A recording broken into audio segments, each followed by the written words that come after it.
Water. Earth. Fire. Air. I've only ever met one person who has seen Avatar: The Last Airbender and didn't fall in love with it. Sadly, that person is my girlfriend. In fact, she goes so far as to claim she actually dislikes it. This statement is incompatible with everything I've ever known to be true, so I put it down to madness. But aside from my girlfriend, we all know and love Avatar: The Last Airbender, with its incredible storyline, deep and emotionally understandable characters, and rich world building. But do we know everything? Do we know what it all means? What ideas are underneath it all? What greater wisdom it's attempting to convey about life? Maybe. I'm not sure. But while recently rewatching it for perhaps the 12th time, I noticed a few things. A few themes and archetypal elements that, while I have noticed them before, I don't think I thought about them in quite the same way. This is by no means a comprehensive or conclusive inspection of the show. Just one that might help you think about Avatar, and perhaps storytelling in general, in a slightly different way. I know that I, and many others, have gotten sick of the hero's journey as we entered adulthood, sick of all the familiar and seemingly overused plot templates that make up nearly all fiction, sick of the things used in newer media that we loved in the movies and TV shows of our childhood. And perhaps we have good reason to be. There's a way to do the hero's journey poorly, and a way to do it well. What people like myself need to realize is that it's not the template that's the problem, it's the execution. The hero's journey is a multi-millennia old pattern of human expression for a reason. It speaks to something true about human nature. There's wisdom to be had there. Don't knock a story just because it uses it. Only knock a story if it uses it poorly. And Avatar uses it well. So let's dissect Avatar: The Last Airbender. Let's start with the characters and the archetypes they fit into. Aang is the messiah figure. He's the hero. He is innocence and childhood and endless potential and promise. Aang gets faced with his duty, with taking on a bigger responsibility than he thinks he can handle, so he runs away from his destiny. Then only until he accepts the burden he's been assigned to carry can he become who he was meant to be. He needs to improve himself, to become a better person. He has already mastered air, the art of evasion and childlike freedom, but he also needs to master water, earth, and fire, in that order. Air is freedom, movement, being carefree, detaching oneself from earthly desires, and spirituality. Water is change, versatility, femininity, healing, and emotional understanding. Earth is patience, endurance, control, loyalty, and standing your ground. Fire is passion, being direct, masculinity, courage, and purity. Aang must become all of these things. He must pursue every aspect of human personality. He must integrate within himself every aspect of human nature before he can achieve his greatest potential, before he can reach individuation. This idea has nearly endless applications to real life. One of them is as follows. We as humans like to place ourselves into clear and distinct groups. You take an online test to tell you what kind of bender you are, or what Hogwarts house you would be in, or what Myers-Briggs personality you have. But I think this is a giant problem and oversimplification. To be a fully actualized human being, you aren't just a waterbender or a Ravenclaw. You're not just a Virgo. You have more depth of character than that. You should strive to not just be a waterbender, but to be the Avatar. But what Avatar: The Last Airbender acknowledges is not everyone is capable of that. Not everyone can push themselves beyond what they consider to be their limits. But what the bending masters understand is that all the elements are one. The show gets into this a little, but not to the extent of making Iroh, who explains this to Zuko, actually manipulate an element other than fire. But the point is, you can never become more than what you tell yourself you are. Once an airbender realizes there's air inside water, they could bend water too. As Guru Patik says at the end of Season 2, "The greatest illusion of this world is the illusion of separation. Things you think are separate and different are actually one and the same." Like the Four Nations. Yes, we are all one people, but we live as if divided. We're all connected. Everything is connected. That's right. Even the separation of the four elements is an illusion. the interesting thing about Aang is that he is innocence and childhood as well as a mentor figure. Contained within his childlike attitude is a deep wisdom, and this is true in real life as well.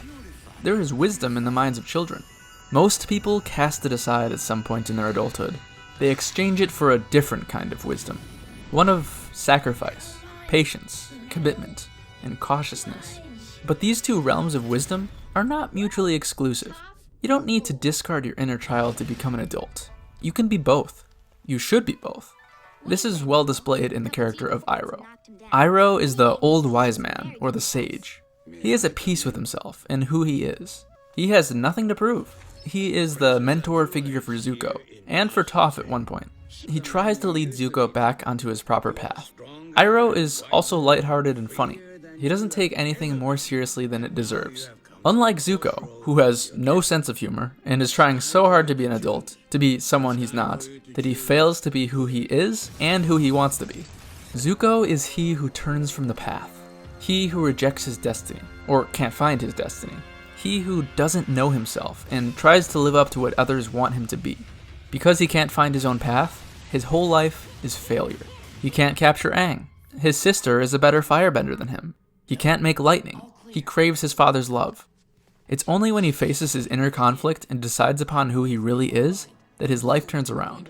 He can make lightning. He can beat his sister. He recognizes his father as evil. And he realizes he doesn't want to capture Aang. He wants to help him. Zuko's story is that of the classic redemption arc. He's an antagonist, but not evil. He's redeemable, but lacks faith in himself. He is capable of achieving great things, but always for the wrong reasons. It isn't until he takes a hard look at who he is and what his reasons are that his achievements begin to mean something. If you look closely at the nature of wisdom and knowledge, you'll find that both are seeking truth, but have different approaches. Wisdom seeks to remove things, to find bare reality. Knowledge seeks to add things, to reach complete understanding. Wisdom is for those in the sky, seeking to plant their feet upon the earth. Knowledge is for those in the caverns, seeking to reach the surface. Katara is wisdom, and Sokka is knowledge. Katara is a bender. She accepts spiritual lessons and uses her intuition. Sokka isn't a bender. He puts all his trust in the material world and in science. This is displayed most prominently in the Fortune Teller episode. There's a town right next to a volcano. Every year, the villagers rely upon the local fortune teller to know if the volcano will erupt and destroy their town that year. This year, the fortune teller says the town will not be destroyed. Sokka thinks her predictions are a hoax, while Katara believes her. Sokka and Aang climb the volcano and see that it's very active. Sokka tries to warn the town, but nobody believes him. They have faith in Aunt Wu. They have to trick the villagers into evacuating the town, and when the volcano does erupt, they divert the flow of lava away. In the end, both Sokka and Aunt Wu were right, though for different reasons. I don't mean to equate wisdom with blind faith in this example, though. Back to the comparison of Sokka and Katara. Katara takes on the caregiver, or the mother, role. She's compassionate and has literal healing powers. She resolves disputes. She embodies hope. She's angry with injustice, but has the strength and wisdom to forgive those who have wronged her, except maybe Yan-Ra. Sokka is the everyman. As a non-bender, he is perhaps the most relatable. He must use his ingenuity rather than innate talent to solve problems. When he feels like he has nothing to contribute to the group, he pursues specialization and mastery of swordsmanship, a skill none of the others know. Thus he finds his self-worth through dedication and effort. Sokka is also the artist, as he is resourceful and innovative. He's the man behind the ideas. He manipulates reality through force of will just like the other characters do, but has to do so indirectly, through inventions and tools. Ozai is the bad father. He's a dictator. He's cruel and hates his son. Azula is the trickster. She tempts Zuko with love and honor, but really it's all a trick. She's dangerous and highly unpredictable. She plays the chaotic yin to Iroh's yang inside Zuko's head. Toph is the child. Her oppression by her parents has made her reject responsibility. She does what she wants. She's easily upset and easily comforted. She also exhibits some trickster qualities. Not out of malice like Azula does, but out of a desire for subverting authority. Firebending, and really all bending, but it seems to be especially the case for firebending, is a battle of wills. Even though Zuko's life is mainly a failure, he triumphs over Zhao in their Agni Kai in Season 1 because he has a stronger will. Zuko might be misguided, but he's determined. He's the most determined character in the whole show.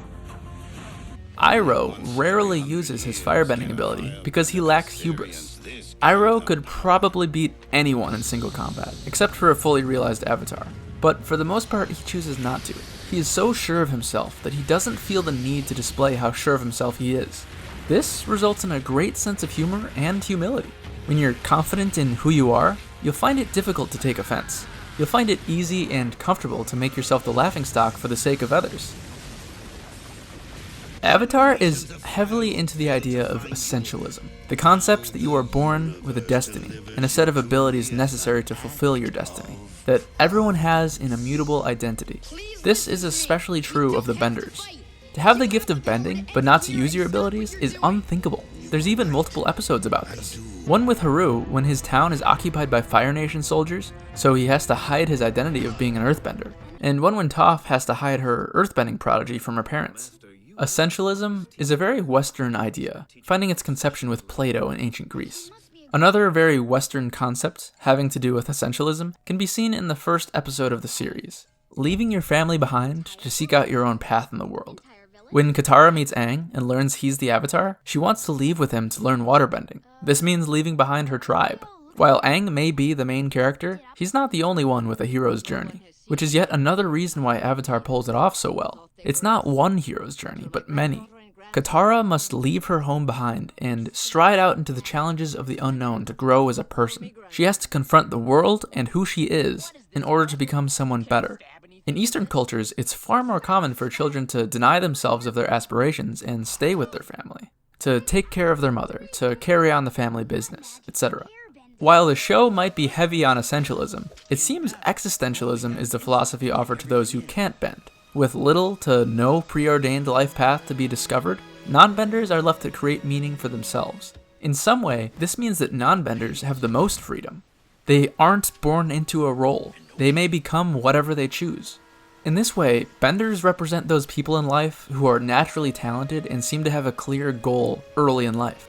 This focus on one thing allows them to become extremely good at whatever it may be, and from an outside perspective, it can seem like the universe has gifted them unfairly with a straightforward path through life. Of course, this isn't true. Dedication to a single thing brings with it many drawbacks and opportunity costs. Freedoms they'll never have that a less decisive person gets to enjoy. But non-benders quickly find out that freedom also has a price.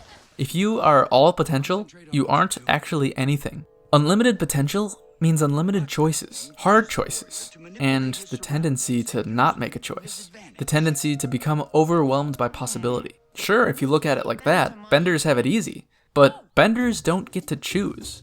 So my question is, which is better? To be born with a grand destiny, or to create your own?